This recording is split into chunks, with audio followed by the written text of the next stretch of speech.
စိတ်ကူးတွေနဲ့လူကဘာတစ်ခုထွင်ခဲ့သူသမိုင်းအသေးရေးခဲ့သူဘာဥစားဘဝနဲ့သူဟာမြမလို့ခေါ်ခဲ့တယ်နဲ့နမိတ်ရဲ့ကပိထက်ကြောက်စားတွေရှားthe wind ထက်ကငိမ့်ချမ်းမှုနဲ့လင်းလာတော့ဘာသာတစ်ခုရဲ့သူရဲ့ကောင်းလို့ထင်ရှားခဲ့ရမြမတို့သွေးနဲ့ရဲ့သမိုင်းများ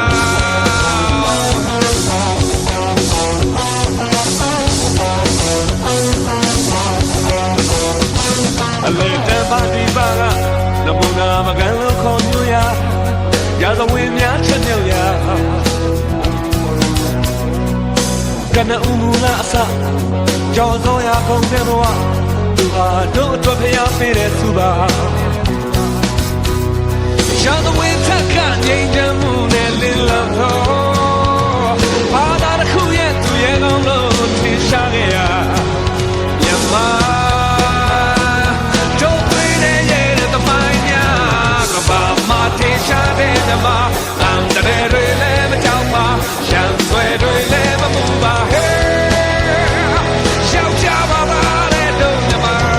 ကဘာမှထင်ရှားတဲ့ဓမ္မအန္တရာယ်တွေလည်းမကြောက်ပါရန်ဆွဲတွေလည်းမပူပါဟဲ့တို့သွေးနဲ့ရဲ့သမိုင်းများ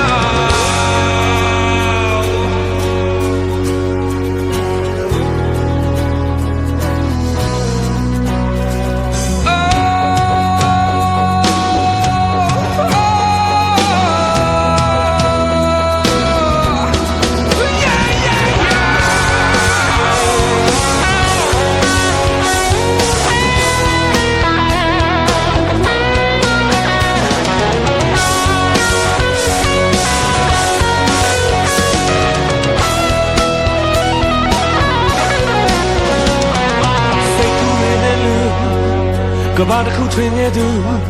သမိုင်းအသေးရေးခဲ့သူဘာဥစံဘဝနဲ့သူဟာမြမလို့ခေါ်ခဲ့တယ်နေနမိတ်ရဲ့ကပိထက်တောက်စားတွေရှားthe wind ထက်ကငြိမ်းချမ်းမှုနဲ့လင်းလာတော့ဘာသာတစ်ခုရဲ့သူရဲ့ကောင်းလို့ထင်ရှားခဲ့ရ